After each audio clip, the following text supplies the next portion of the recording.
Here's the thing about your movie, why I made a curator's pick of the Hollywood Fringe Festival. Community, heart, you're doing it.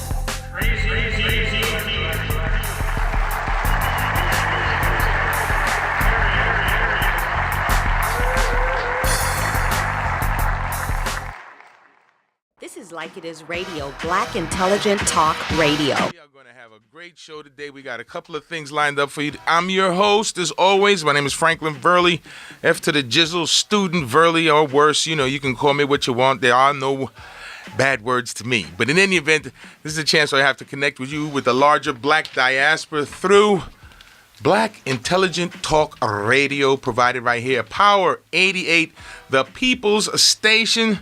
Part of the fabric of the community, and you know, we get to talk to you, you get to talk to us. And today, I gotta say hi to Cheryl. She's in here with us. How are you doing? And getting yourself together as always. What's up? I am wonderful.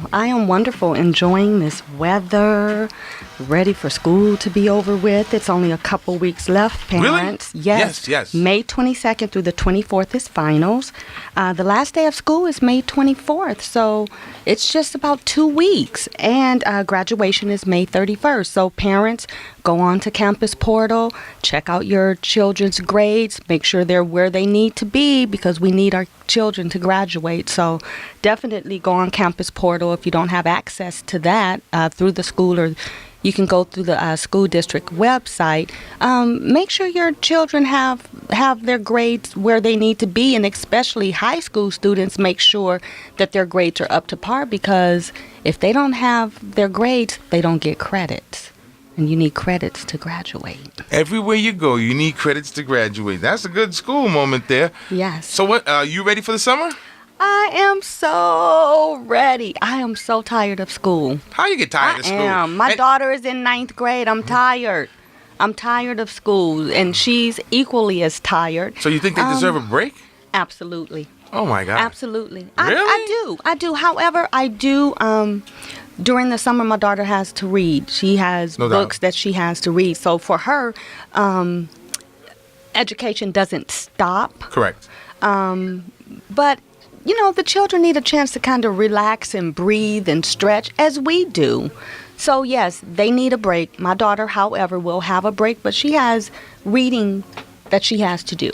Wow, yeah, no, it's a whole, you know, I grew up in New York, so that whole New York City school system is competitive as all get out. If you're not in summer school to get ahead, you may be in summer school to catch up. I think they still have it, but, you know, I went to school all year long. That's how you get out early, and there are classes that are offered, but education is our theme today, you know, because here in Nevada, and also, you know, in New York, we go to, I think, a little longer than school, because while we don't start until September, we go until really June 30th. But is it because of all the snow days? No. Or is it is that the regular school? That's what you try to make up, but there is no snow day. I mean, whether you go to school or not, being a child of an educator, school is every day. Yes. You know, but as we know, there's a lot of issues here with the school system. They just hired a new superintendent. Yes. So we're gonna figure that out, because the input from a lot of the local folks, they wanted somebody local to maintain whatever it was, the semblance and keeping the torch going. I don't know what the proper legacy term is, but in any event, we'll dialogue about that, because we have a lifelong educator, if you will, on the phone. Yes. We have one of our elected officials from District 1, Ward 1. I'm still saying District Ward 1. I really appreciate the time she's going to spend to talk to us here, because I'm going to say that, I preface that, today's her day off. So talk about service to the people. You're willing to call and talk to us right here at Power 88 through Like It Is Radio. We have our own Ward 1. Singular one? Is that 1-1? No, just one. The first, if you will, our interview with Miss Lois Tarkanian, because she represents that ward, and she's a lifelong educator. She's, if you know the name, because you know that the fame comes from the family. They're all over, and as you know, her husband was a great coach here for the national UNLV team, so that legacy speaks for itself. Talk about school.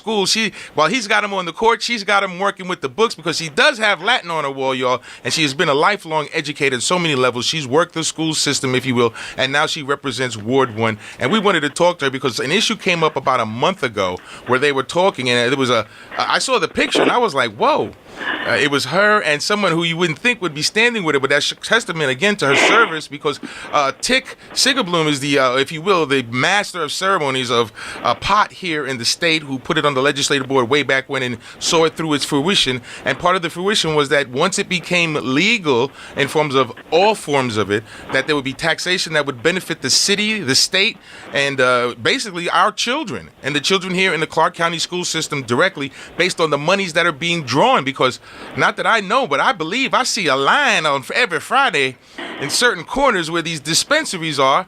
They're just folks over there, their businesses sprouting up, and the money that is supposed to be somewhere slotted or adjudicated or whatever, rendered, whatever term that language in the law would be, there's been a person who's, again, serving our community, that's asking questions with the, if you will, the master of ceremonies of pot, saying, where is the money?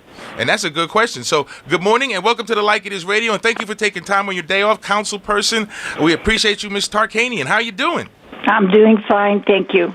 I'm doing fine. You never have a day off, though, I think, but that's fine.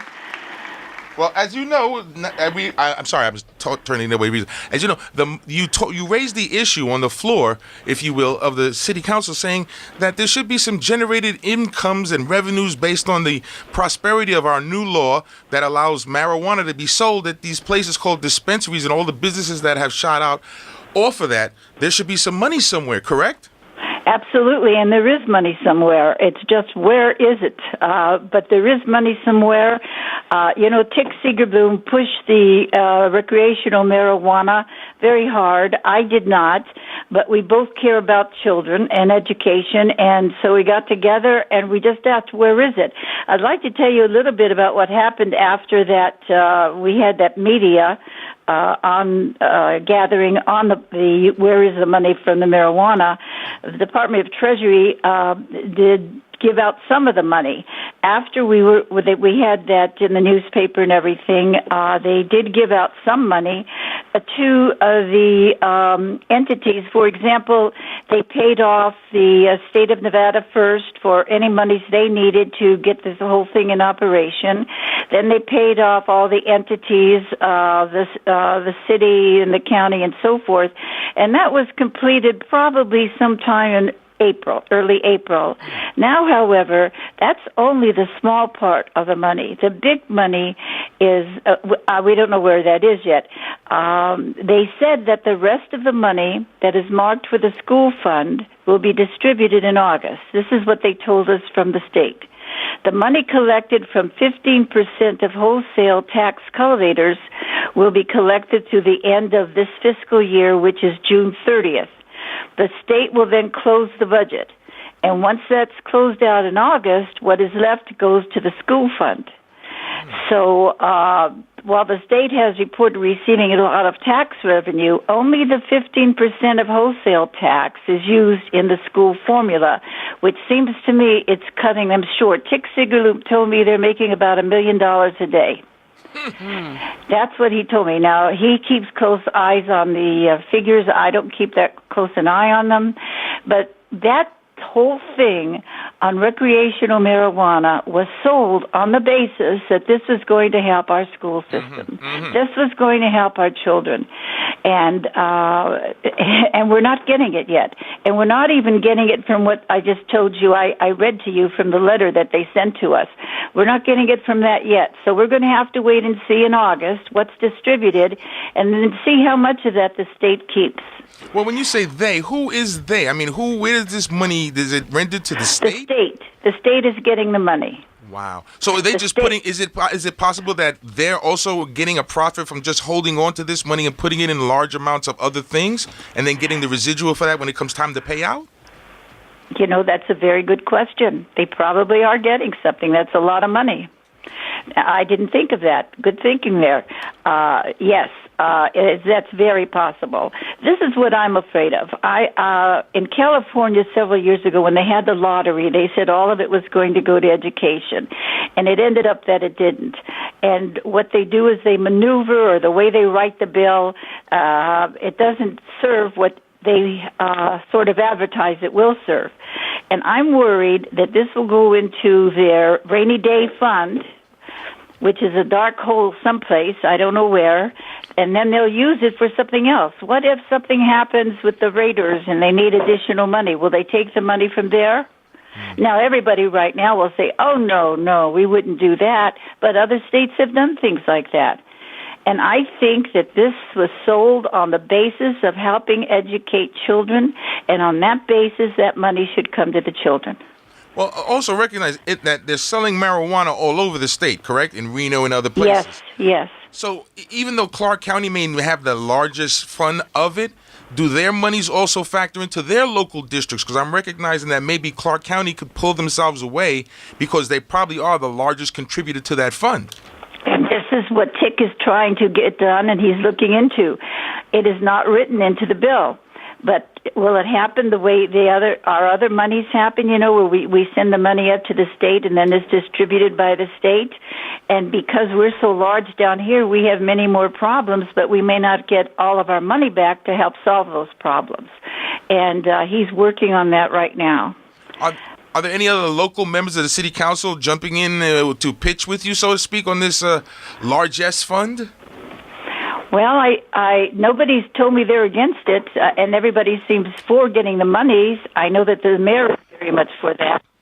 And I've had people write me and send me texts and give me calls that where is the money? Well, okay, they sent us this letter, and they said they're going to, in August, give the money out to the school district. Let's see, why can't they show us exactly where the money came from? There has to be some process that they're taking the money in and some place they're putting it. Why can't they show us how much they put in each day and then show us where that money went? Is that money, is that information available though? I mean, is it tracked that well? I will tell you, we haven't been able to get it yet. You're put off. For example, when we had our media meeting, we got some information, but we were told that the rest is coming in August. Well, now we have to wait till August and see what happens in August, and then try and track from there, was that all of the money? I don't feel we have the transparency that we should have as citizens for where all this money is going. And there's some criticisms of the school district, and I know some of them are justified, but there's a lot of other things involved that I think more money would help. I think they have to be more responsible and accountable, but there are things where more money would help. Most people don't realize that the majority of our children are on free lunch programs. These are little kids who come from homes, where they don't have much money, they don't have parents that can help them at home with schoolwork and things like that.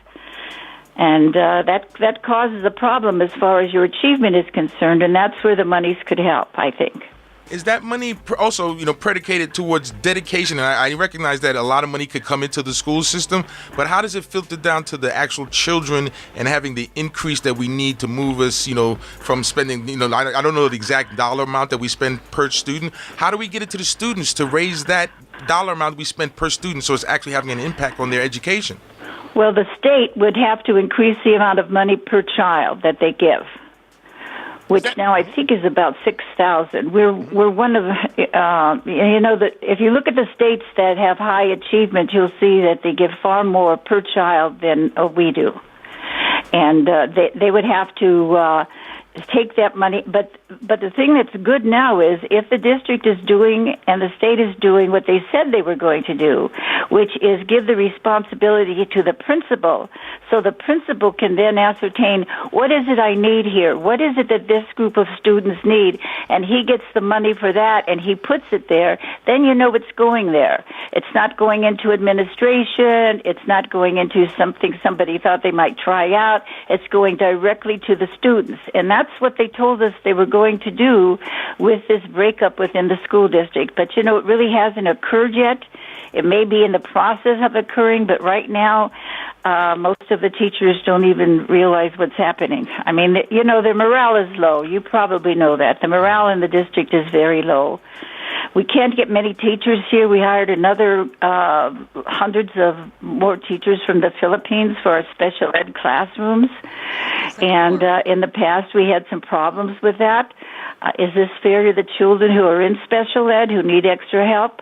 a lot of different problems there, and I just wish they would share more information so that we would know and we could follow it well and support where support is needed. Ms. Tarkanian, thank you for being on the show. It's a pleasure to have you here. This is Cheryl. I have a question. We're talking about the school district and the funding from the marijuana. So is there not a system in place already for how the money for schools are going to be allocated? And do we not know if all schools are going to receive that money and if they're going to receive an equal amount? I would tell you that as far as I know now, and I have been trying, and I've had people in our city also trying. We do not know exactly where it's going and how it's going. We do not know the process. And that's what we need to know. What is the process they're using for distributing all this money that they're getting? Should it, I don't think it should go into a rainy day fund for something somebody needs. Maybe a small amount should, but the majority should go where they said it would go, and that's for educating children. But right now, if you ask me, do you know? No. Does the mayor know? No. Does Tick Seegerbloom? I can't find anybody who knows and who can tell us how this money is exactly going to be distributed after August.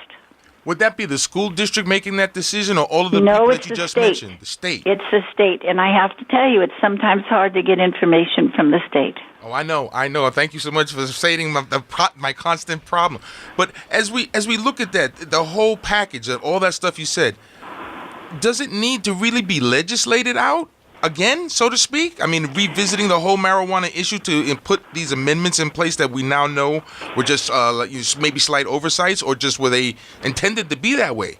Well, what happened was at the very last minute, they made some changes in this marijuana bill. And it wasn't clear exactly what was happening at the time. I was told by legislators that it happened at the very last minute, which often happens, on certain bills. And I think that they need to, if the bill is such that you can't understand the process, if it isn't spelled out where it's going and how it's going to be distributed, then I do think the legislature should relook at it. But the legislature should still keep its commitment for educating children.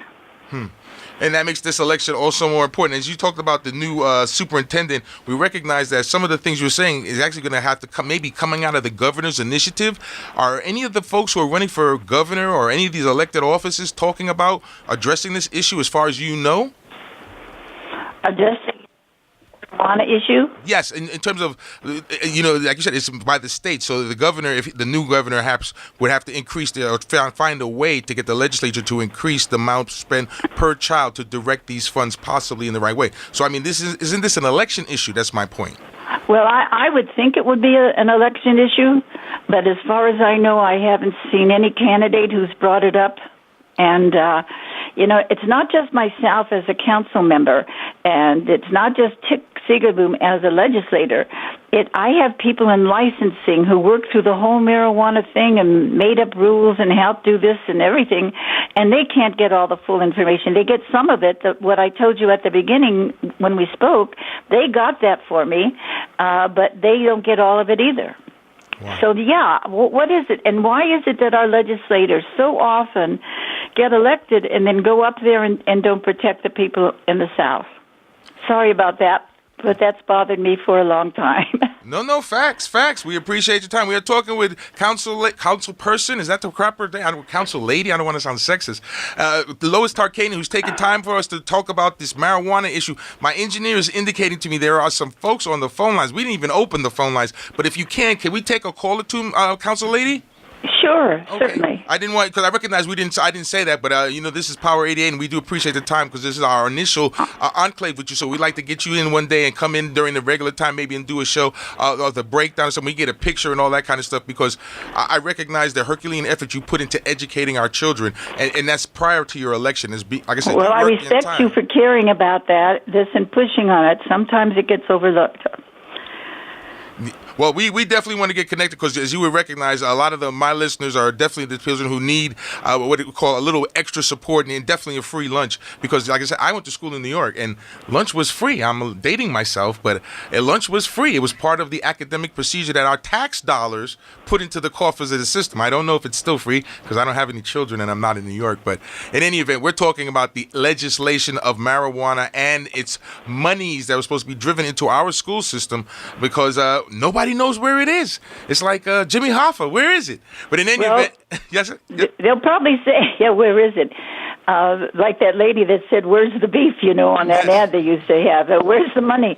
And they'll say they've got the money and it's probably someplace, but you're right. They're probably collecting interest on it. I would think with that much money from, 6 months or so, you'd be getting some good interest. That's for sure.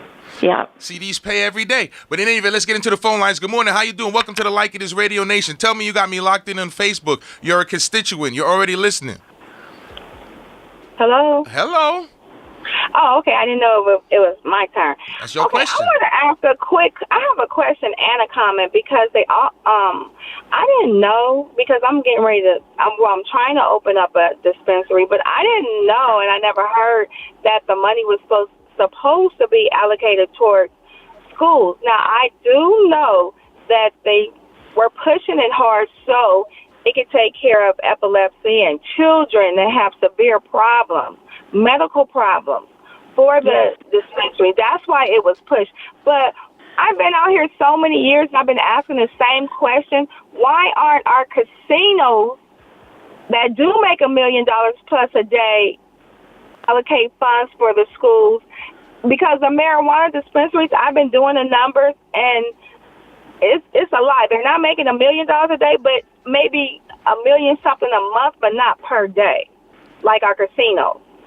So why isn't the school funds coming from the casinos that really have the revenue to fund schools? Because we have to, as parents, every year they send home these lists of items you have to buy for your children to come to school, and it's ridiculous because it's getting higher and higher by the year. Okay, why don't we let her answer because our time's going to be limited. Okay. All right. The question was, why aren't the casinos giving more money for this? Correct. I'm sure the casinos feel they're giving enough already. I'm not saying I agree with them. I'm just saying they feel they're giving enough already, number one. And number two, the casinos are very powerful. If you're somebody running for office, you certainly want the support and the contribution to your campaign from the casinos. So I think it's a little difficult there in making sometimes decisions relating to taking more money from the casinos. And that's just plain facts, and that's the way it is in a lot of towns with, one big industry. Right. Well, as you talked about the casinos, is it possible, recognizing it would probably take some things, that the legislation or whatever will allow it to format itself within the casinos, that people can go to the Bellagio and get the Bellagio-type marijuana, the Bellagio blunt, if you will, to market towards that? Is that the possibility to increase tourism? Certainly, it probably could be done. However, I believe the casinos and the state are very much against that, having the marijuana in the casinos. They have stated strongly they don't want that. So I don't think it's might be possible, but it's not probable. Oh, okay. I thought because they generate enough of alcohol, if they had that addition, maybe that's what it is. They don't want to push the alcohol out. All the dealers high. Not paying outright. Our phone lines are blown up, and I recognize we only have a few more minutes with our councilperson, so we're going to take one more call and then let her enjoy the remainder of her day off. And we do appreciate the time you spent here, and thank you for your staff. Let me tell you one thing. Yes. The thing I'm talking about is they are going to give us 15% of the wholesale tax, but there's other tax revenue that they're not giving us. That's what and that's the big money. That's what I'm trying to talk about. They're giving a little bit, 15% of a wholesale tax on the state cultivation, but how about on the selling and other things like that, where the big money's coming from? Wow. So this whole thing has got to be revisited, it sounds like, from a different perspective now. I think it should be revisited, and if the people feel this is the right way to go, then that's the right way to go. But I got a feeling that perhaps it could be better written. Wow. Well, we'll take one more call and let you get out of here because I know the phone lines are going up, but we'll talk about it. We got to get other folks' opinion, and we do appreciate the person who's taking the lead and is talking to us since we've been trying to find out what's going on. And again, thank you for your staff and everybody else who made this possible. Timms, we'll take one more and then let the council lady go ahead. Good morning. How you doing? Welcome to the Like It Is Radio Nation. Tell me, you got me locked in on Facebook. You're a constituent. You're already listening. Hello. Hello. Yeah, my name is Bobby. My suggestion is we should pay a state tax, at least 1 or 2%, so that money can be used to fund education.